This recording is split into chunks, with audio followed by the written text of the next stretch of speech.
Hello viewers, welcome to the web series on the philosophy, psychology and the strategy of civil services exam, which is the book authored by me. In this web series, I try to provide you the value additions and insights on what is being, what has been presented in the book. To watch our complete videos, you can go to our Facebook page and YouTube channel. Today I'm going to take up the next session, that is 360-degree preparation of civil service exam. In this chapter, I have tried to present you with the help of a pie chart that what all it takes, what are the different dimensions of preparation of this examination. So let us look at this, the figures given in the pie chart. First, I will give you the different areas uh, of preparation, and later I will discuss with you the percentages or the amount of effort you have to put in for the different areas of preparation. So first comes the subject knowledge based upon the syllabus of civil service exam. For majority of you, this is the end in itself. Which books should I read? That is the most important question. And if you get to know the books, you have the syllabus in front of you, you think this is the end of it. But that is not the case. Uh, Please don't go into that mode. It is a very dangerous and it's a highly wrong approach. There is no qualitative aspect to this. So yes, that is the starting point, the subject knowledge. Second is subject knowledge based upon the current affairs for civil service exam. When I say current affairs is actually highly diverse, and there is a special way to prepare for it. Regarding this, let me give you uh, one important tip that as of now, majority of the coaching centers, you name them, the big names, they are providing the current affairs to you free of cost online. So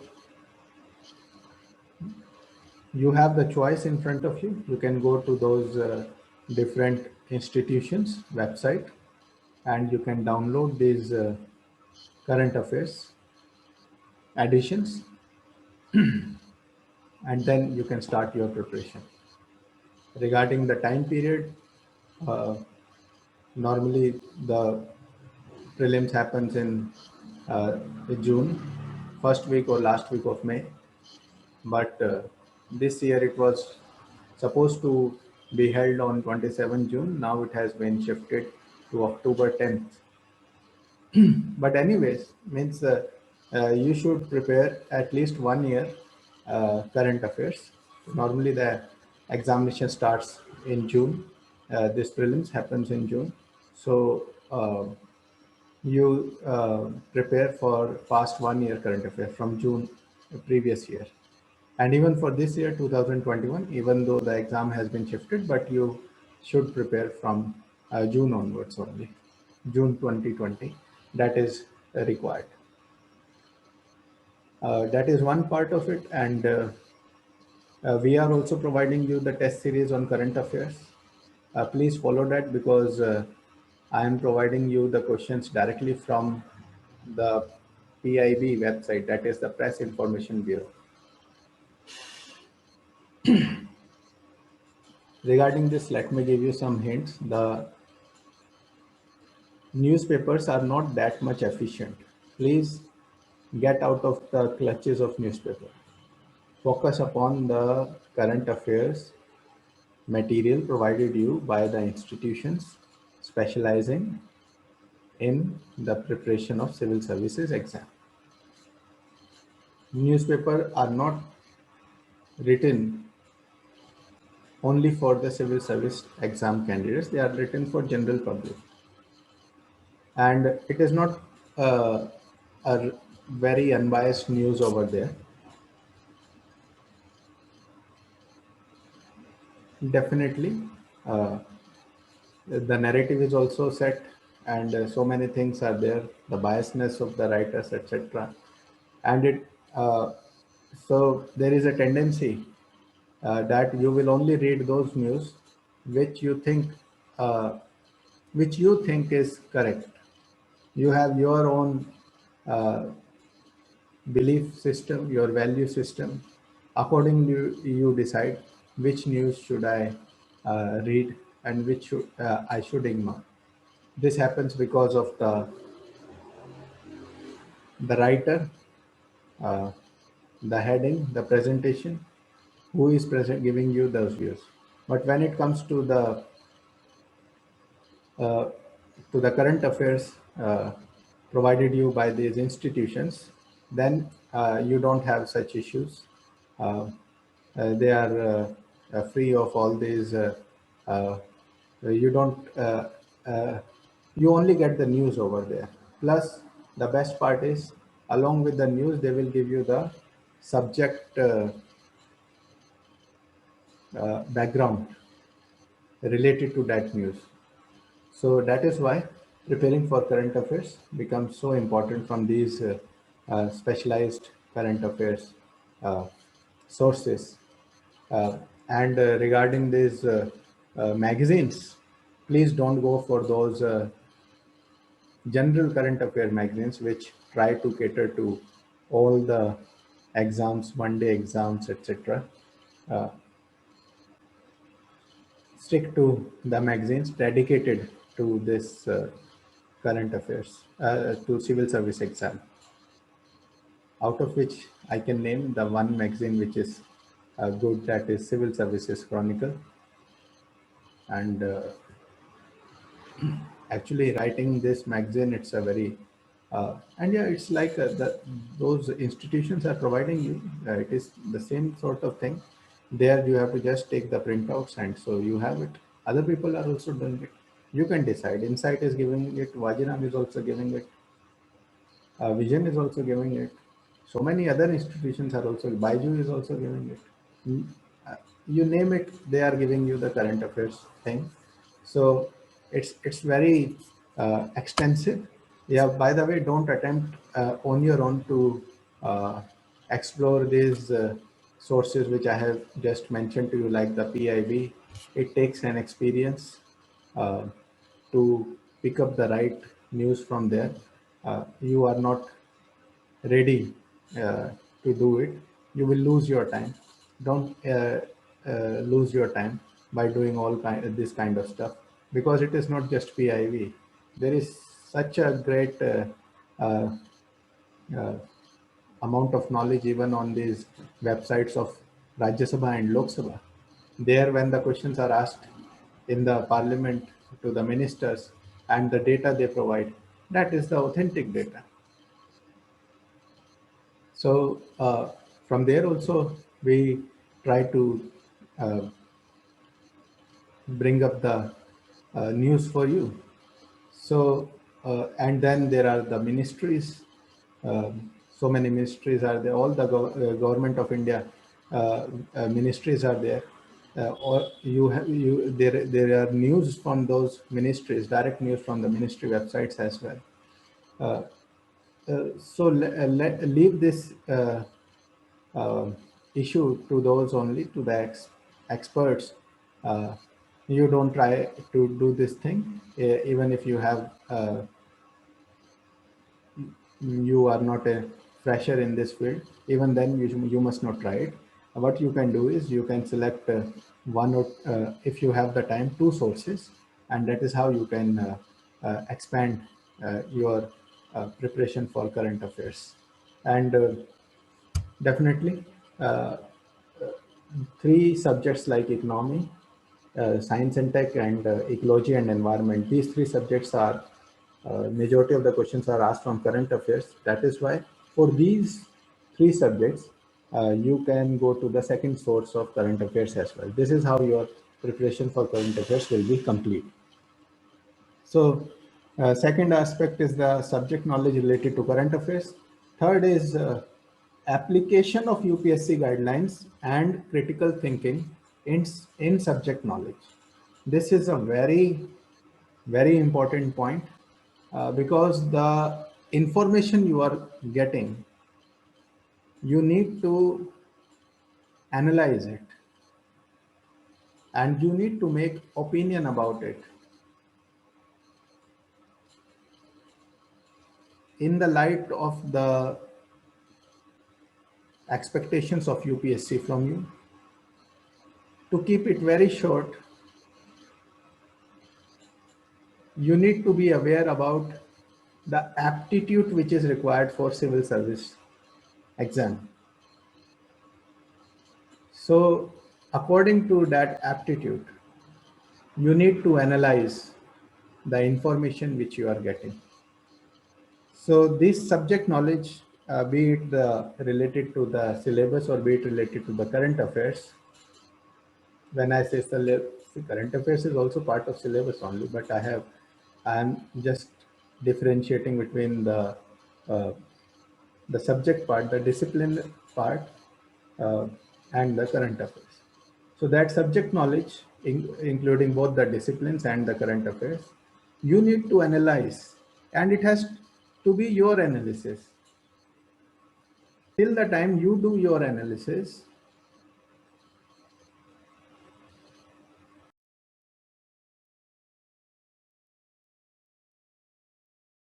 and it has to be your analysis. Till the time you do your analysis, you will have the loopholes, the gaps in your presentation, in the presentation of your views. And mains is the written psychological test going on. They can see the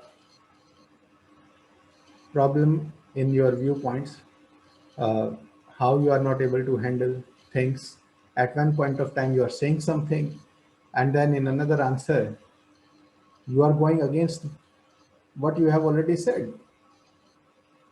And they check it. They are very expert. They would frame the questions in such a way, and you don't understand this. You try to go according to the language of the question, and then this thing happens. But if you are aware, if you have prepared in the light of the awareness about aptitude required for civil services, then this problem will not arise to you. So this is a very important part of your preparation. Just mugging up the notes. So many people ask for the notes and all. Notes are available. I've already told you. Everything is available on internet if you are smart. It is not a big deal, but processing is the most difficult part of it. It is very difficult as compared to uh, what you perceive. So many people have the opinion mains is so easy. I just need to clear the prelims. So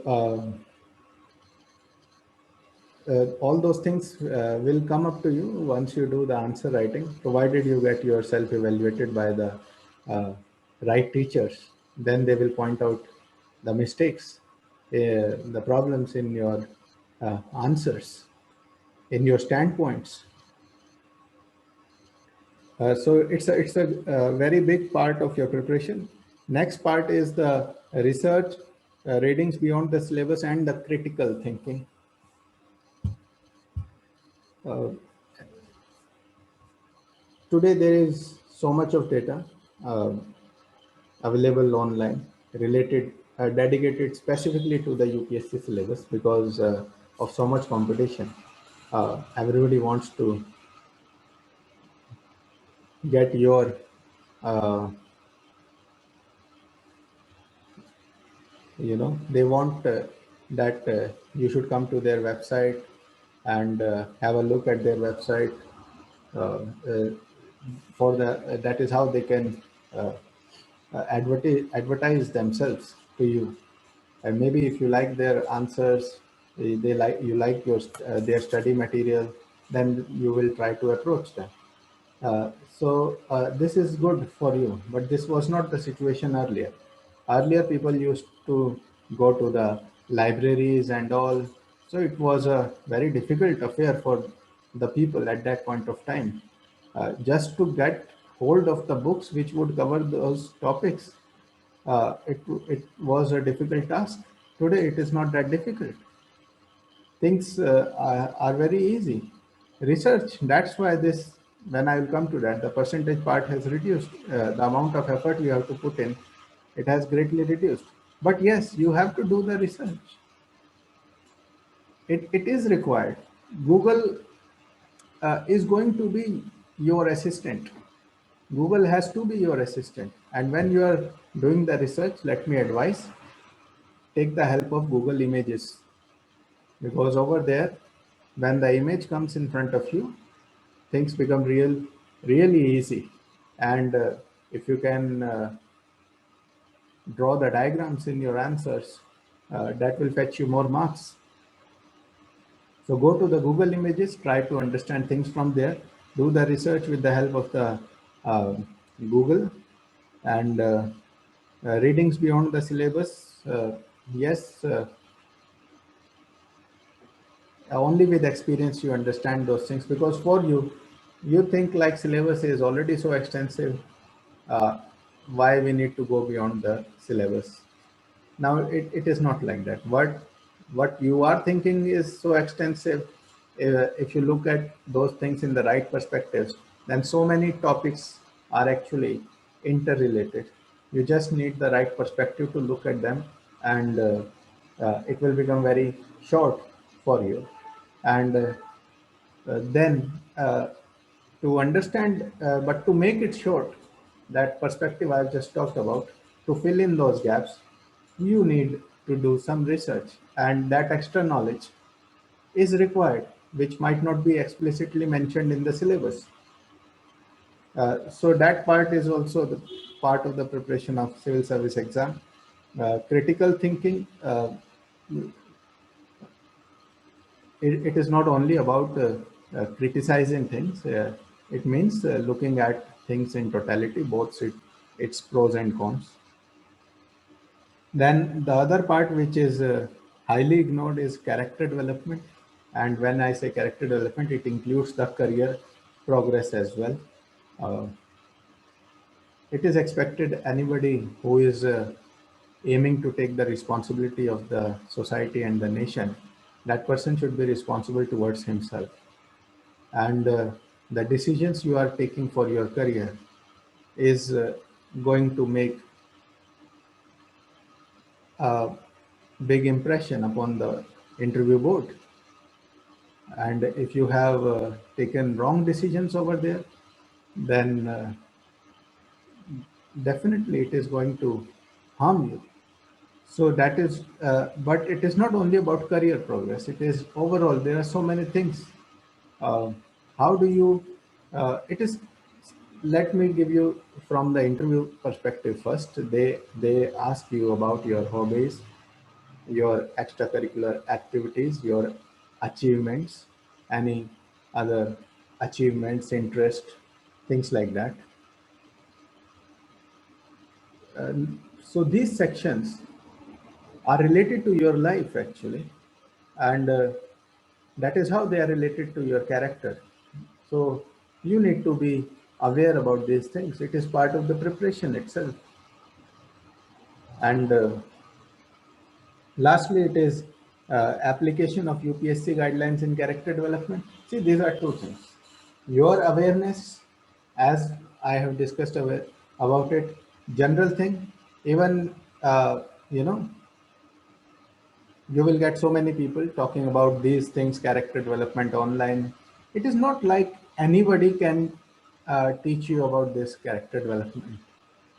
You will have to take the help of the people who are into this field, who have uh, uh, been into this preparation for civil service exam, who have uh, at least cleared prelims, written the main examination, uh, and faced the interview like that. So, or who have been teaching for so many years and they have seen what it takes, or those who are the into the services, the bureaucrats. Fine. So only from these people you should take the help. Uh, they can guide you, because it is about developing aptitude. It is not only about character development, it is about character development from the point of view of making an entry into the civil services. So these are the different areas which you should be aware about uh, regarding the preparation of civil services exam. And normally students don't go for this 360-degree preparation. The reason behind that is they don't they think like so many people are clearing it, and it is their assumption that maybe those people are not so, uh, means they have not invested their time and effort into these areas. Why should I be? But see, why should you leave any loophole in your preparation? When you're so serious about this examination, give your best to it. Don't leave any loophole. And by the way, it doesn't uh, take much effort. In fact, your effort will be reduced. Your preparation will become integrated. Your thought process uh, will align to the frequency, to the demands of the UPSC.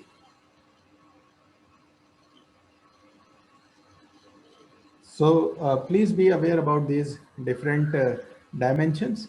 Now, out of my experience, let me give you how you should look at it. Just awareness is not sufficient. If I would have to give them the percentages, figures, I would say subject knowledge is 39% of it, of the total preparation. That subject knowledge according to the UP.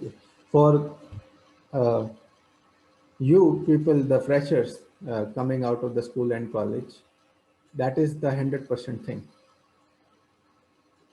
But so you look at it this way, uh, that okay, if it is 100%, then what is beyond that?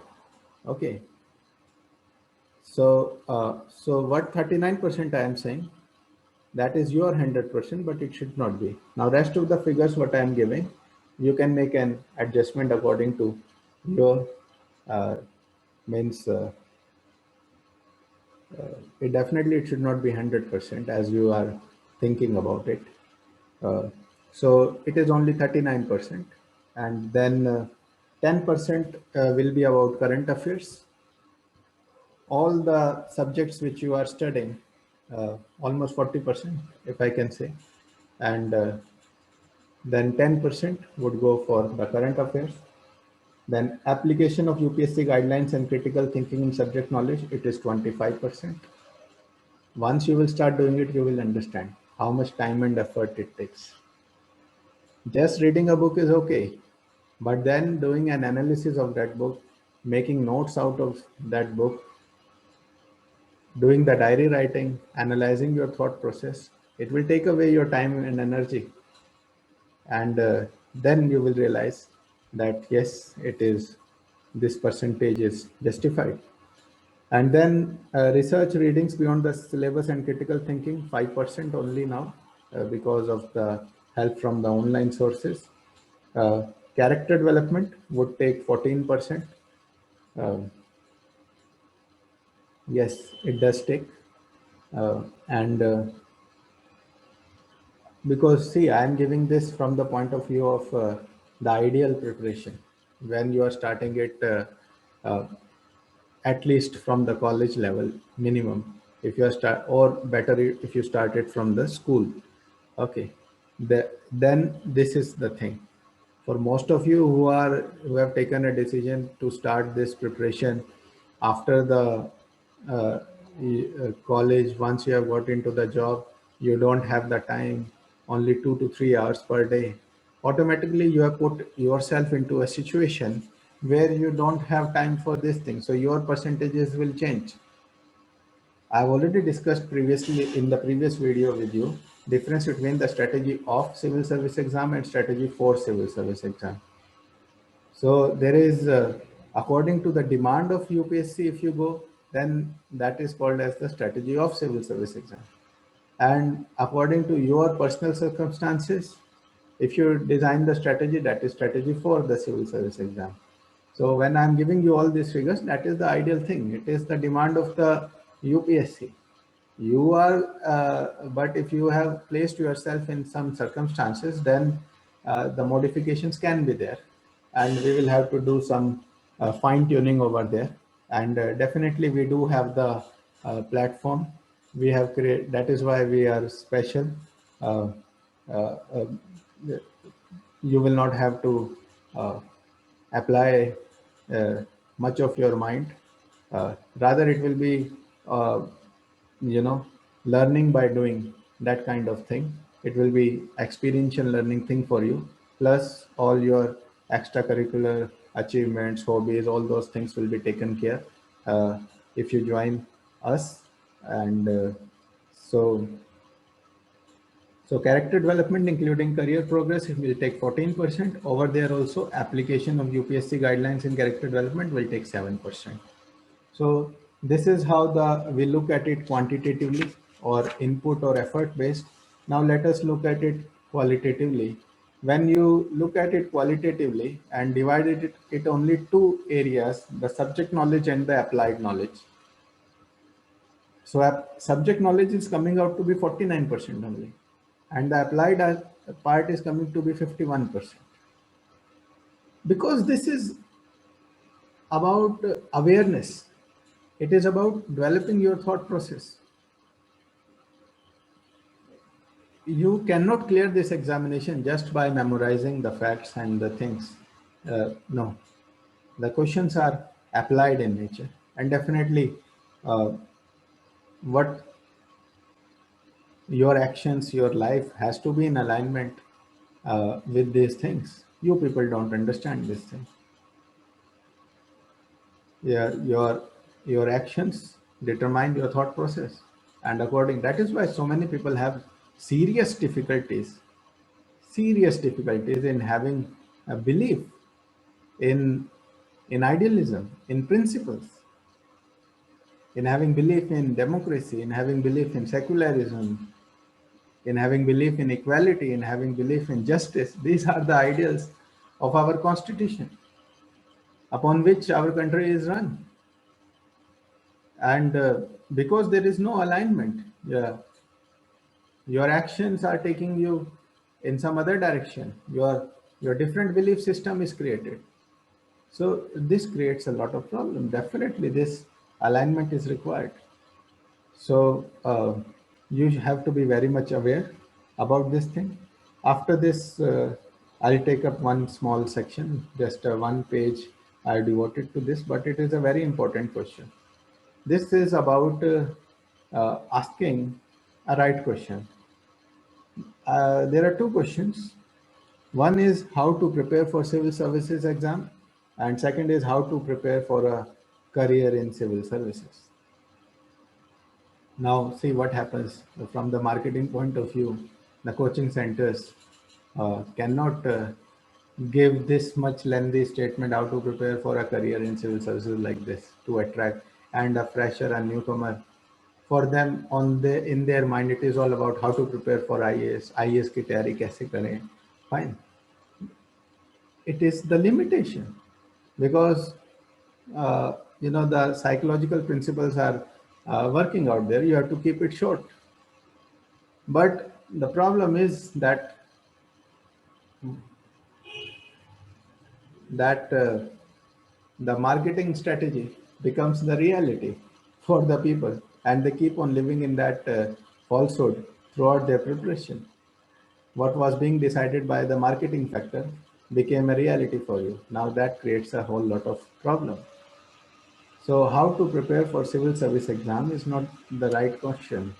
In fact, it is better than how to become IAS. That is in fact a very, again, but again, because of the marketing thing, people have to do this. Uh, so you need to be aware. I'll give you the difference between these two questions: how to prepare for civil service exam and how to prepare for a career in civil services. If you ask this question, prepare how to prepare for career in civil services, then definitely first you have to clear the examination. Then you will uh, get to make a career in civil services.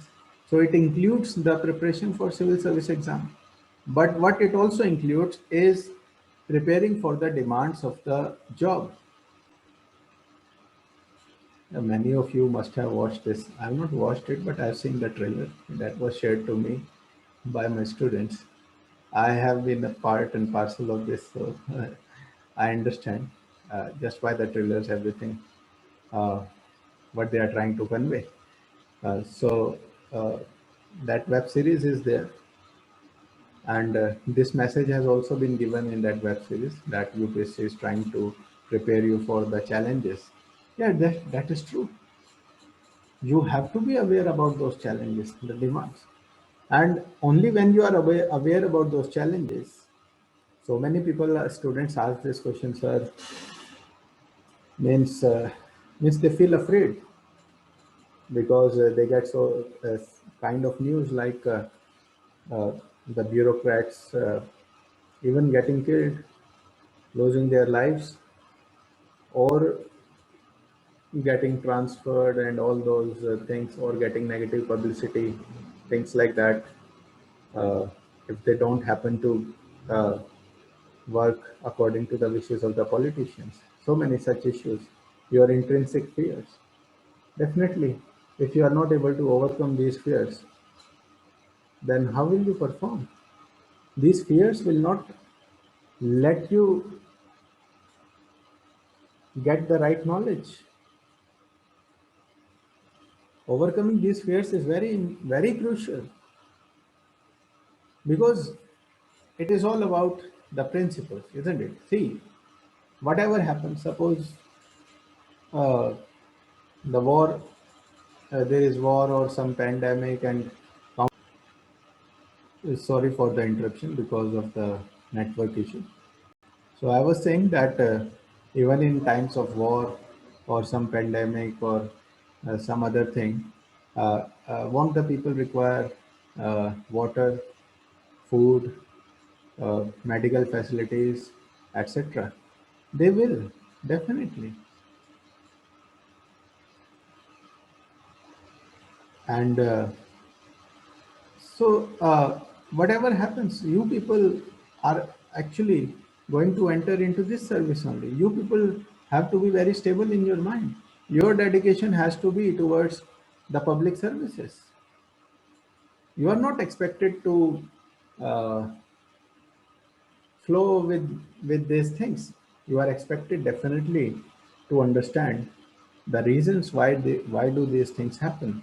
You are expected to be the solution provider, but definitely you are not expected just to be a person who would uh, make a hue and cry about it without providing any solution. So you have to be a very stable minded person. So this approach you have to bring in your preparation. So the right question to be asked is, how do I prepare myself for career in civil services? Then only you will develop the psychological aspects of this civil service exam.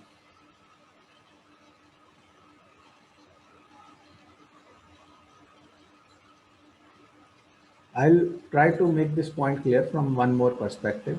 Uh, if you have been, if you have tried for a job and all, then